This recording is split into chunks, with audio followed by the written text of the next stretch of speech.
Hi guys, welcome to another Learn Electronics Repair video.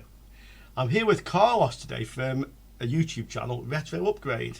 And Carlos just happens to live just up the road from me, which is quite surprising because I live in the Canary Islands, which is little dots in the middle of the Atlantic Ocean, basically. And I thought it was strange to find more YouTube channel creators here, but they are here. So Carlos has come in today and brought in a graphics card, which we're going to try and repair. So, Carlos, would you like to explain what's wrong with the graphics card? Yeah, my girlfriend was using it and just went black. So I thought it was a Windows problem with the drivers. So I reinstalled Windows and it started working. So it does detect, but without the drivers. As soon as you load the drivers, it just stops working. And it shows a black screen and it actually crashes the computer. So I actually don't have an idea what that could be caused by, but we're going to check it out today.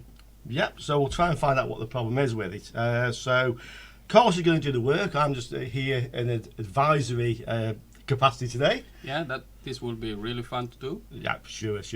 So we'll open the card up and we'll start with the usual thing with visual inspection.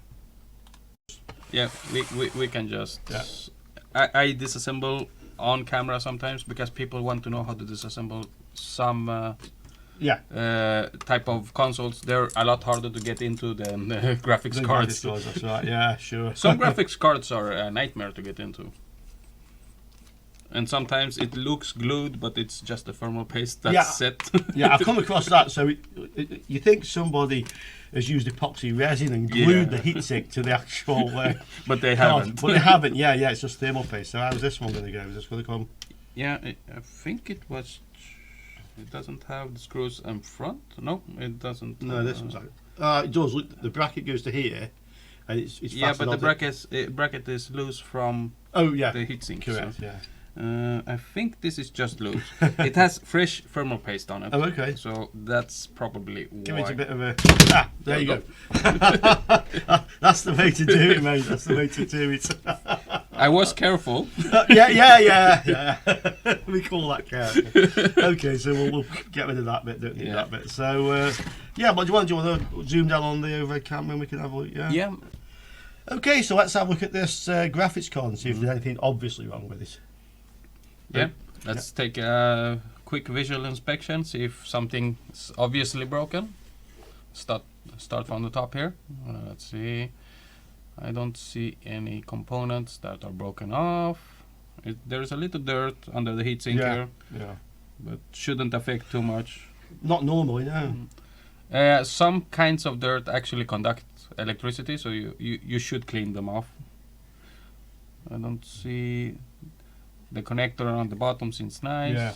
No ripped pads or anything. Don't see anything burnt. Maybe no. The GPU has. It's not popcorn, is it? Or no, it's flat and nice. Yeah. Good. I actually changed the thermal paste. The first thing I did after it died, but it was still there. And this is not the conductive thermal paste. No, it's not. No. It's the normal. Cheap kind. The AliExpress sort. Yeah, it's the thermal fake kind. Okay. It still works fine. Sure. The RAM doesn't seem discolored. No. So that's fine.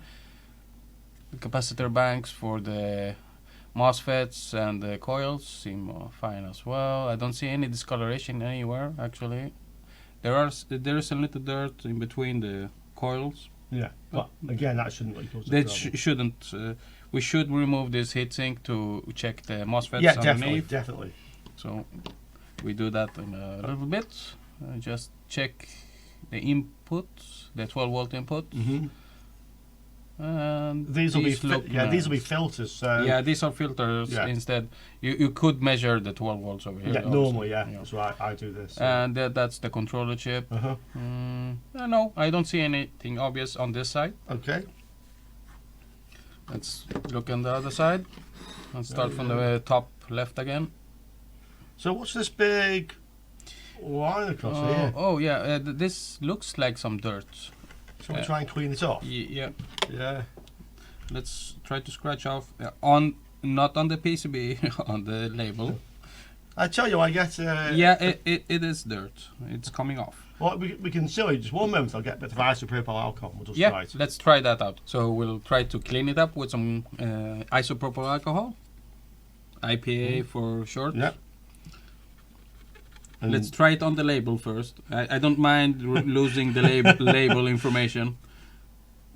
It does seem to remove it. So let's. Yeah, what is that? It's very strange what that is. It's greyish. It almost looks like something's gouged across here. Yeah, but it looks like a gouge. I'm going to be very gentle here, just to see if it goes off. No. No, it doesn't come off that easy. It looks like a gouge. Okay. Well, we can keep that in No, mind. it actually removed the gouge, so it's not a gouge. Oh, okay. But it's stuck, so it doesn't dissolve in alcohol. Mm.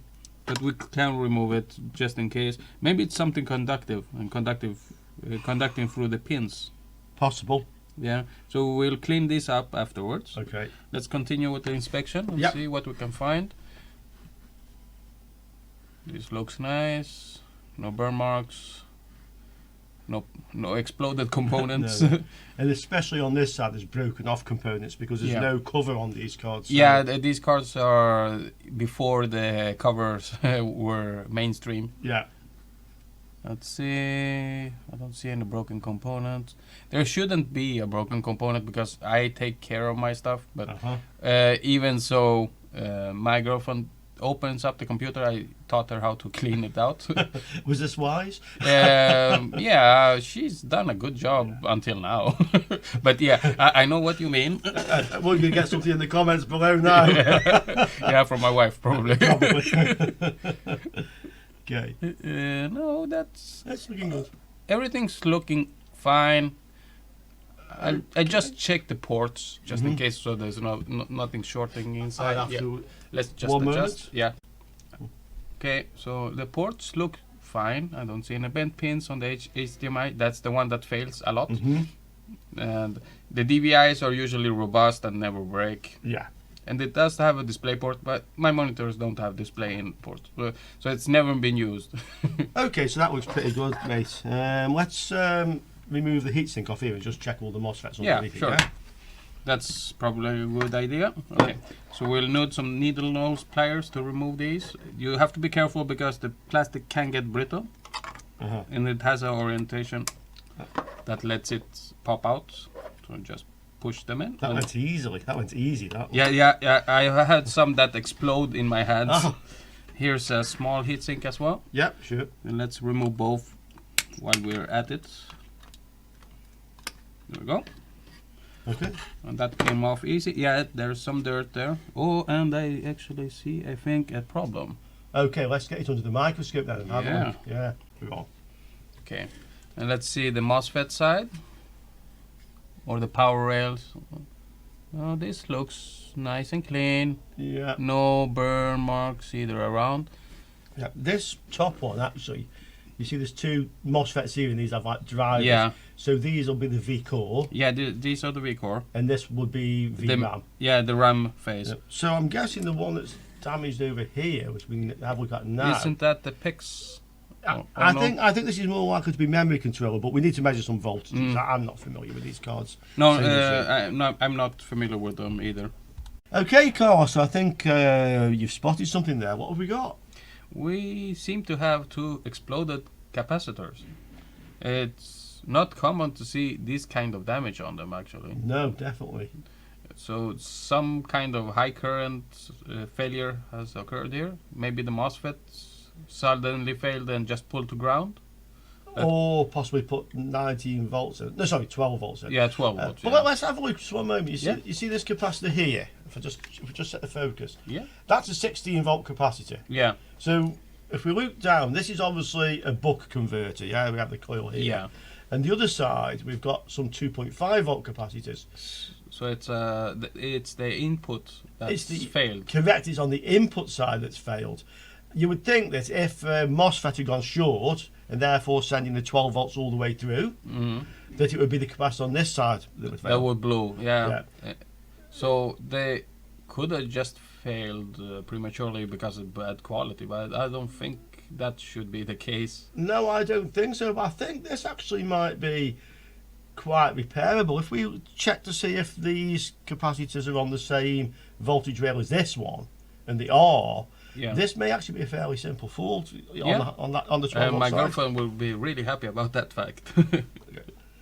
Okay, so let's check some resistances, see where we can find any shorts on this, if there are any shorts. Yeah, of course. Okay, so let's first check all the resistances on the main input voltages, 12 and 3.3. Yeah, let's put black on ground and check here to see if we have a short on 12 volts.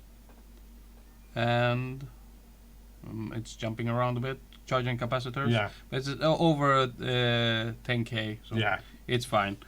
And then we go fourth from the right. Yep, fourth. That's the fifth, that's ground. Oh yeah, there we go. Yeah, if you get us wrong, number 5 is ground. Yeah. 2.1k, that's yeah, that's fine. So let's check the 12 volt rail. Yeah, over on the other connectors. So let's spin this around. Okay. So let's check these. Okay, this seems to not give any. Okay, I think I don't have a good ground connection. Well, or maybe I do.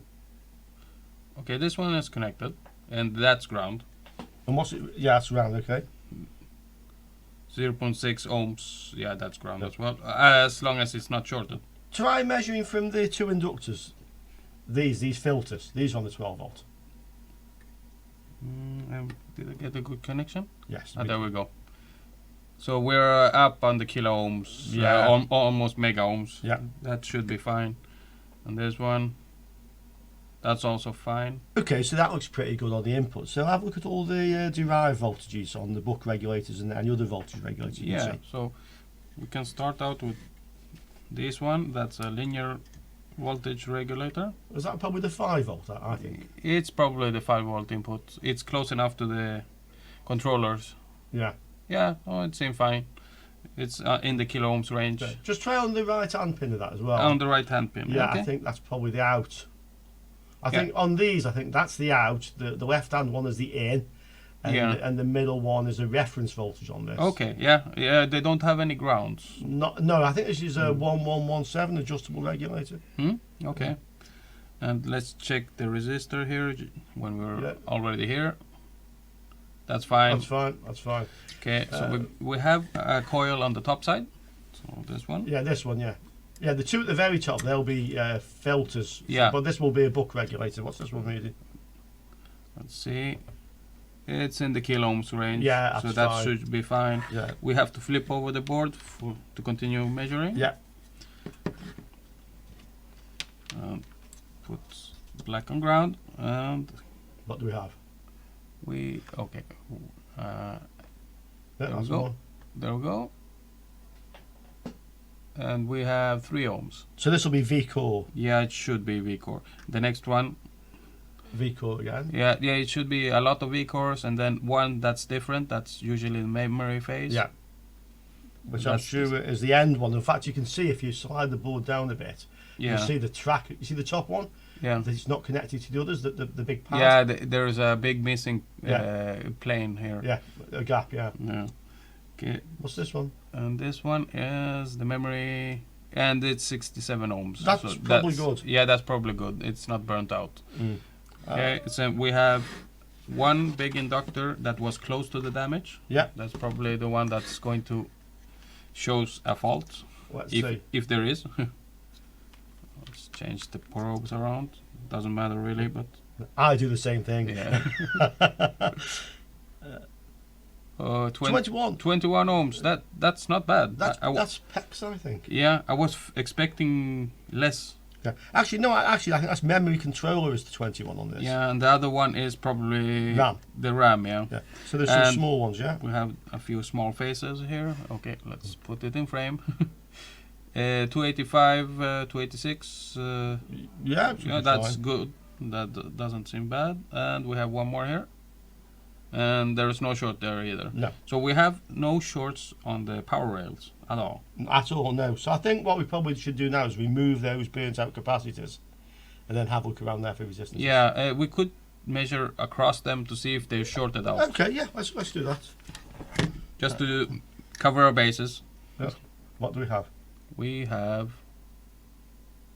No. No, it's 3K, 4K. It's reading like a resistor, so it's not working as a capacitor anymore. But No. it's not letting through a lot of current. So Sure. You see the electrolytic next to those? Yeah, the Can you big measure one. across that on the other side of the board? Yeah. I want to see if it's in parallel with these two burnt out ones.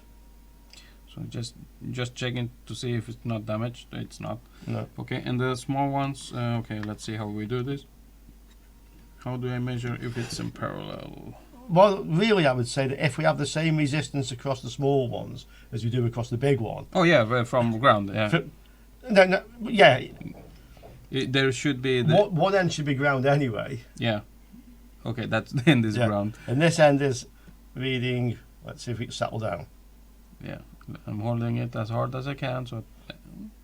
And it's obviously charging some capacitor somewhere. And it's auto ranging, so it changes the voltage, Yeah. and then it.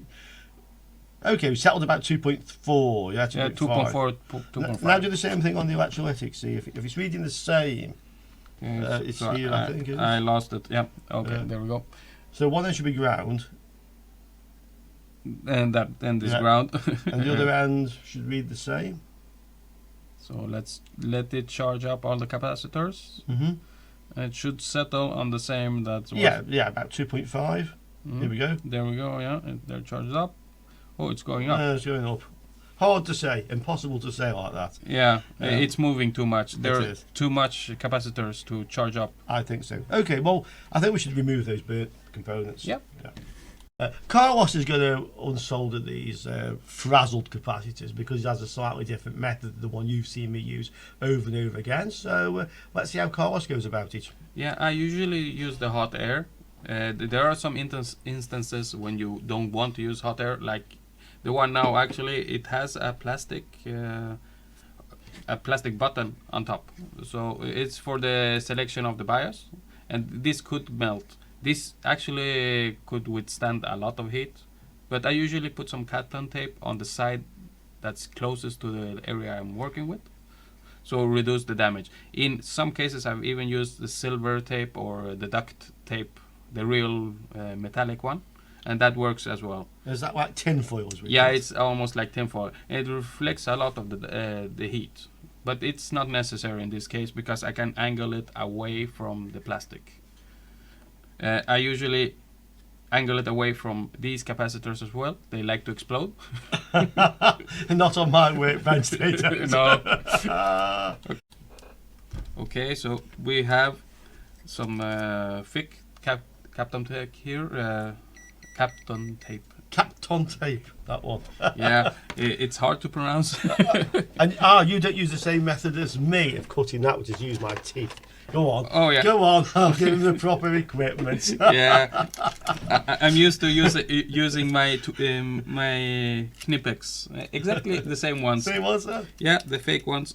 Okay. They work good enough. Yeah, they're very good. They're very good. Okay, so this is just a precautionary thing. It's really not necessary. I haven't worked with his hot air station yet, so I'm going to fumble around a little bit. Okay. Please be patient. Okay. Oh, so you found a different method of sticking the tape. Yeah, that looks a lot better. Yeah. Okay, so How about the capacitor? Do you think that needs a little bit of protection, or I say just going to angle the hot yeah, air I'm away? going to angle it away from it, but yeah, better safe than sorry, I think. When it's my workbench, definitely. Yeah. If it's my own, I can take the risk, and if I have to clean up capacitor gunk from everywhere, I have to. It's my own fault. Correct. There we go. No, it's not. I think this Kapton tape came from no, not from AliExpress. It was from eBay. From eBay. Yeah, it's same thing, different name. Actually, it's not. I have some from AliExpress, and it melts. That's not Kapton tape. No, they called it Captain tape or something. Yeah, that's not If it melts, it's not Kapton tape. It just shrivels up as soon as you put Yeah. it anywhere. No. It's a fake Kapton tape. Yeah.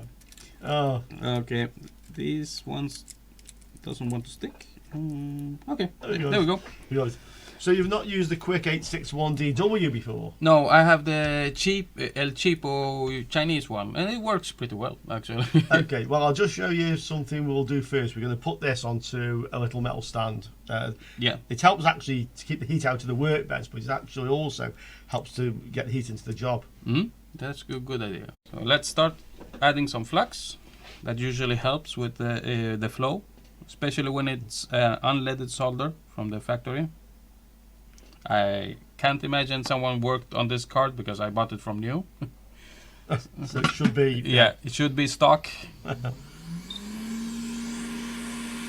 think you'll find this is quite more powerful than your... Yeah, the cheap one. Yeah, I'm fully aware of it not being the best, but it's worked out. I've fixed everything from old Game Boys to Xboxes with it, and it just takes a little longer to pull off some chips. Yeah. At the end of the day, it's the skill of the operator as much as the efficiency of the equipment. Yeah. They are actually refusing to melt. Let's see. Do you think maybe if we add some leaded solder to them first? Yeah, I think so. Okay, let's do that. Yeah, they are hard to get off. Okay, so that didn't work. So let's try with the soldering iron, putting some unleaded solder. Leaded solder? Oh, leaded solder, sorry. yeah, it makes it a lot easier to flow the joints. I'm not used to these tools yet, so bear with me.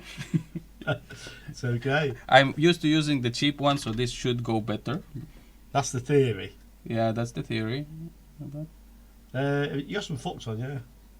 Yeah, it blew away. When Okay.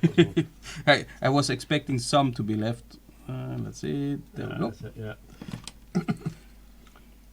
I'll try and get some heat in first off the tip and then see if it all... Yeah, if it's... There we go.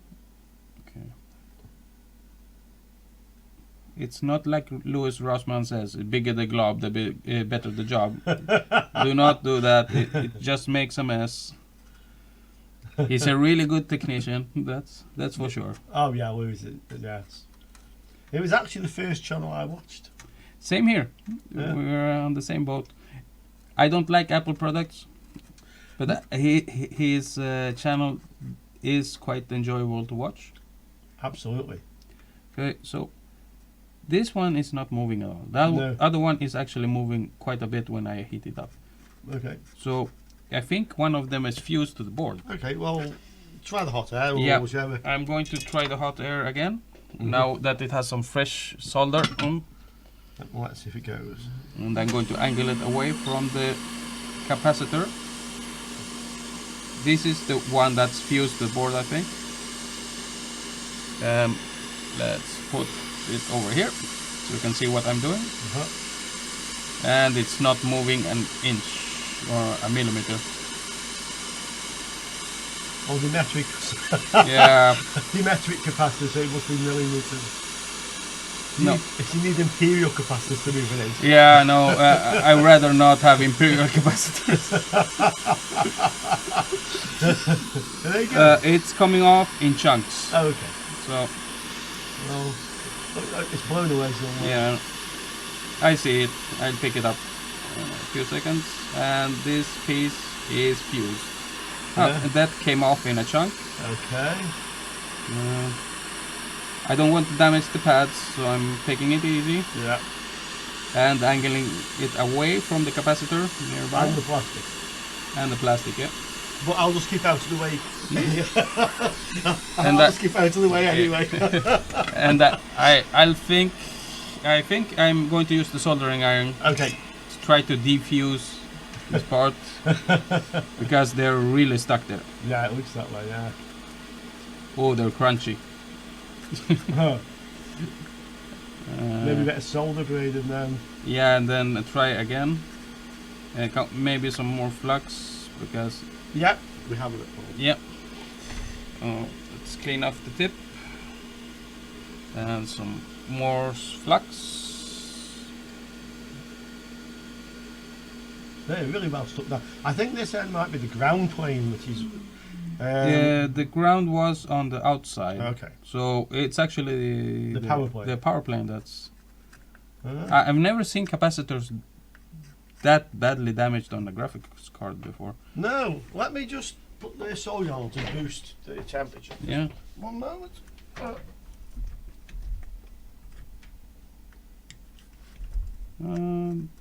Right, it's on the boost setting. Yeah. See if that helps you. See if I can get that sufficient heat to get that loose. It's stuck there. Okay, that one went loose. Yeah, that's come off now. I can see that. Yeah. So let's just remove a little bit of solder and go on to the next one. No, this one is completely stuck. Okay. Oh, so crunchy. I hope you can hear that, people. Yeah, I can hear it. Yeah, my teeth start hurting. Okay, so doesn't seem to want to come off. So let's try some braid.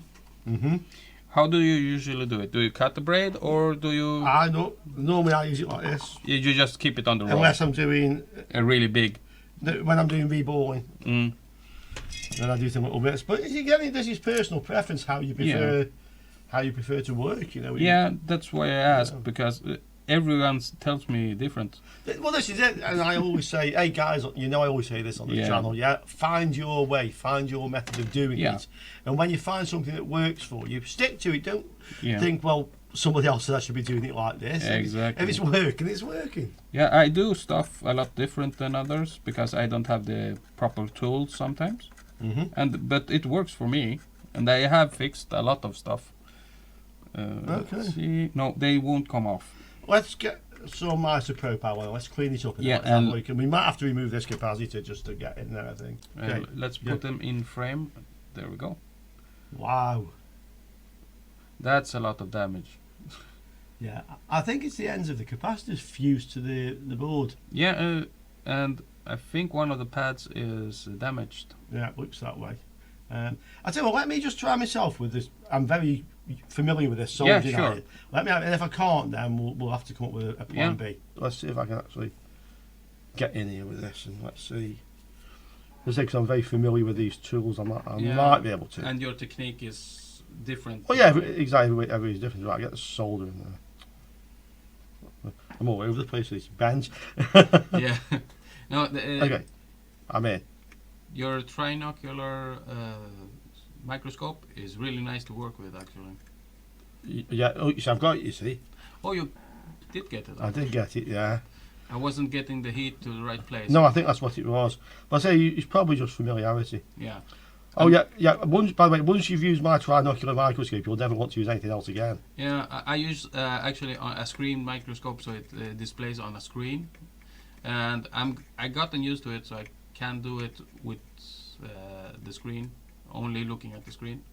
But I know people have a hard time with that sometimes. Yeah, I'm like that. I can't solder as a cyclops. Yeah, you lose the depth of field. Yeah, this is it, and I personally can't work that way. So this should get a lot of heat into that now. Yeah. Oh, I think I have it. Yeah, I actually heard the crunchy noise disappear. Okay, one more go. Let's see if it's actually off now. That's a really good job, Richard. Oh, thank you.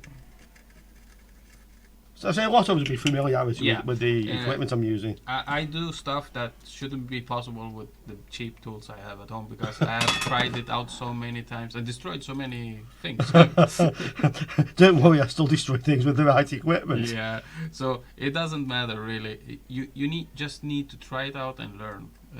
That's what Richard always says. There's no harming buying old electronics and trying it out. Yeah, and trying to fix them. That's right. Don't go charging people before you know what you're doing. That's another one. Yeah, that's another one. Okay.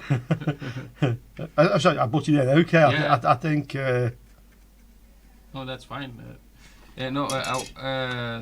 I've gotten a few items from a shop that had destroyed them, and then they wanted me to fix the problems, and they destroyed them so badly that it wasn't fixable. They burnt a hole through the PCB and shorted the internal ground planes. So that really is Well, I wouldn't say exactly it's not repairable, but it's not. No, it is repairable, but they weren't willing to pay what it would cost. Yeah, exactly.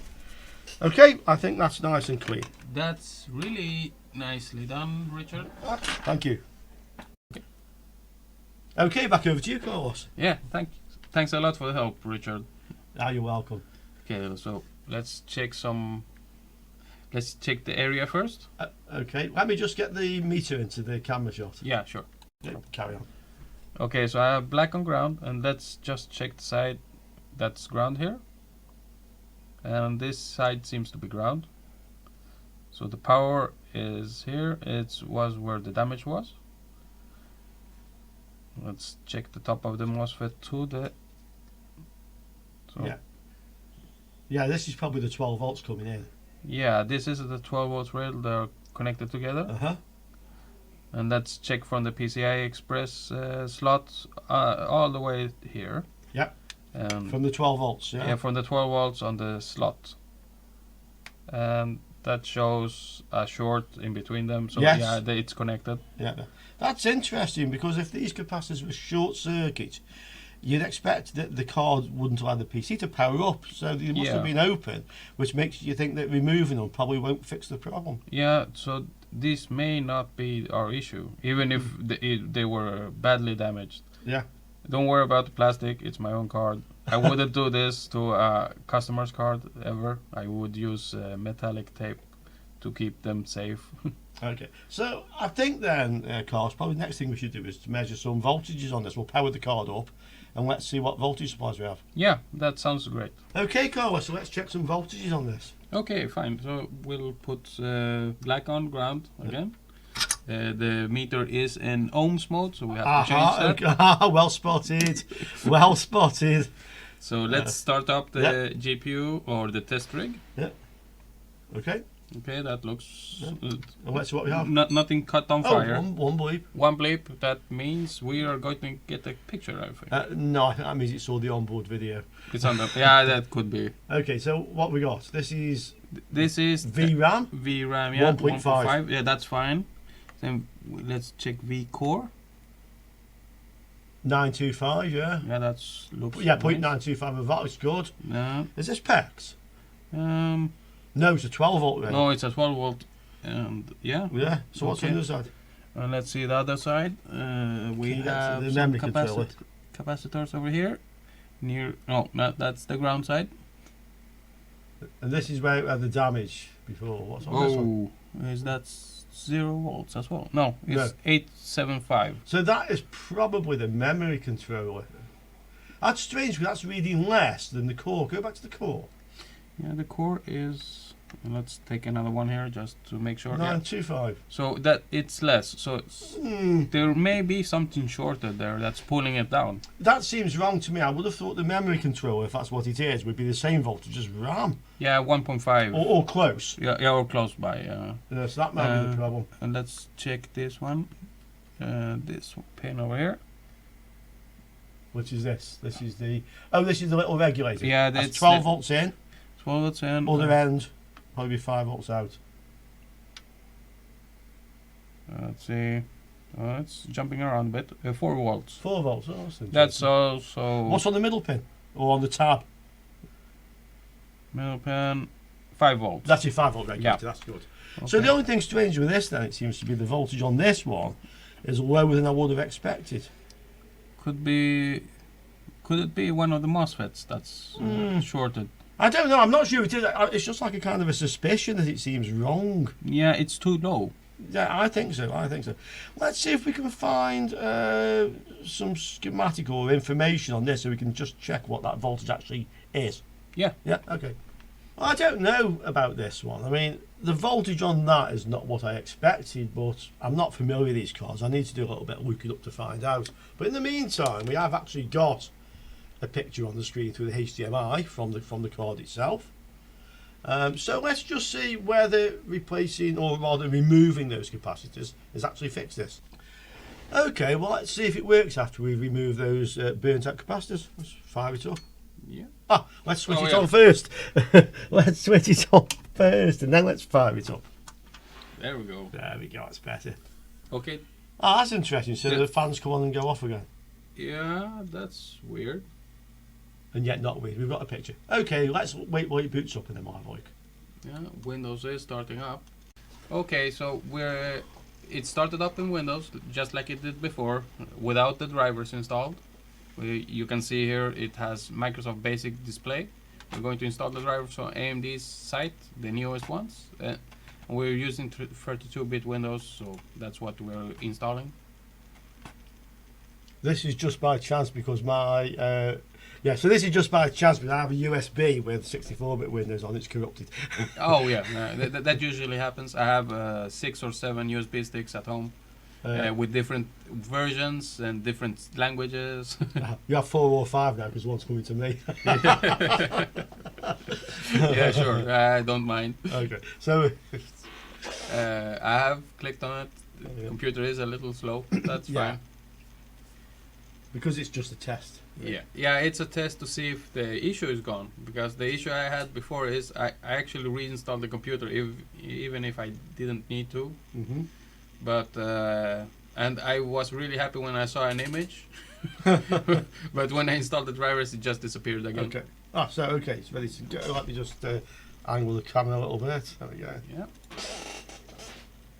Let's see what it does. Yeah. Oh, right there. Yeah, it is working. It's after the visual or the device check. Okay. So does it actually detect the device, or is it? I don't think it detects it. So it's basically coming up and saying something like no.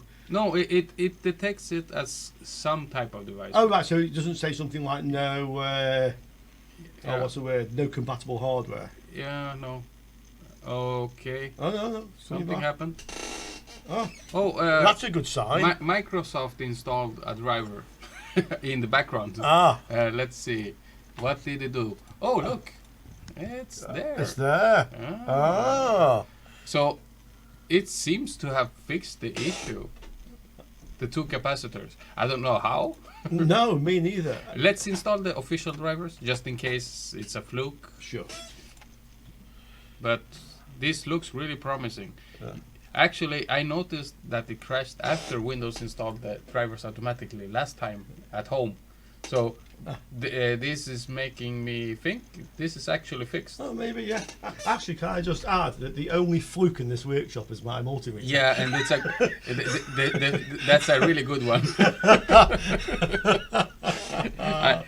I like the fluke meters, but they're way too expensive. I've had this since 1993.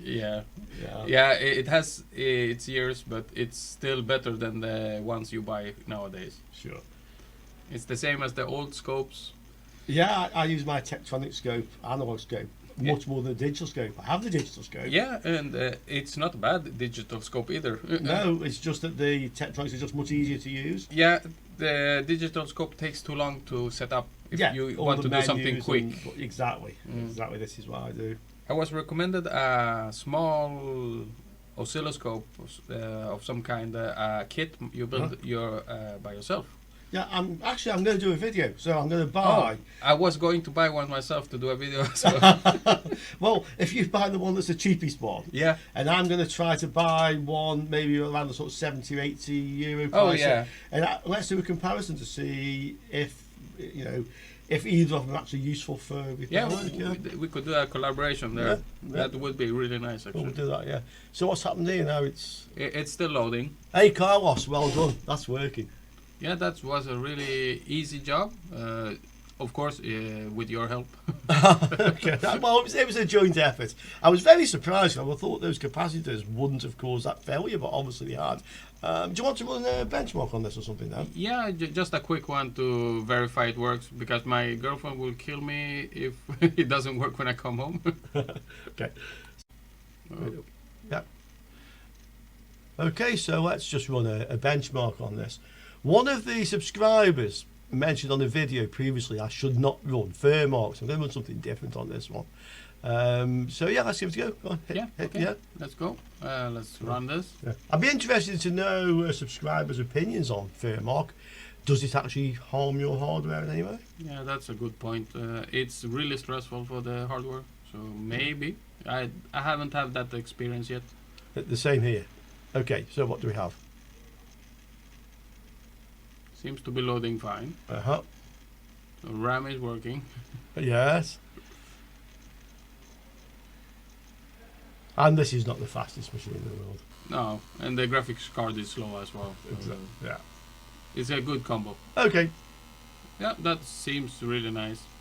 Okay. No glitches, no nothing. No, we're running. We're running.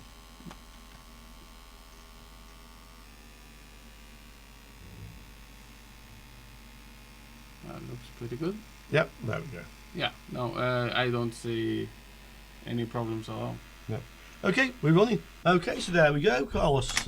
Well done, mate. Yeah, thanks for the help. And this was really fun. Maybe we can do it some other time. Yeah, sometime we can have some more fun. I've enjoyed it. One thing, and just to all you guys watching, I'm guessing somebody knows what the voltage rail was, the one where we had the blown capacitors. I mean, the capacitors are on the 12 volt side; they were not on the VRM side. But we've seen about 0.8 of a volt or so on that rail. 0.85, I think it was. 0.85, yeah. And I'm interested to know what that voltage rail actually supplies. Is it? Yeah, I don't know. I don't think it's PEX. I think with these graphics cards that have a core running is higher than 0.9 of a volt, they don't have a separate PEX supply. But I'm sure you guys will know. Yeah, tell us if you know in the comments. Yeah, please. Okay, so from Carlos and myself, hope you enjoyed that one, guys. And adios, amigos. Adios. Ciao for now.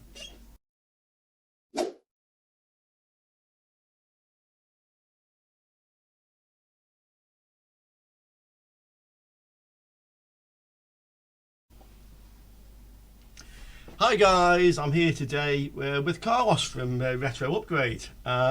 He's brought in a graphics card. Oh, just stop again, stop. Hi guys, I'm here today for a special video with Carlos from Retro Upgrade.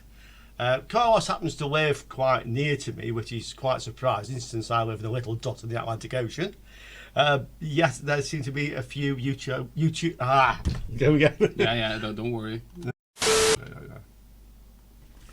Hi guys, I'm here today to prevent. I'll do it. Okay, so I think we get. Sorry. Yeah. I think you've spotted something there, Carlos. So what's gone wrong here?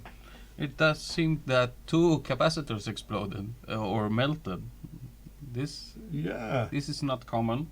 I haven't seen this kind of damage on capacitors in a while. Usually a really shorted, there's some fluff here.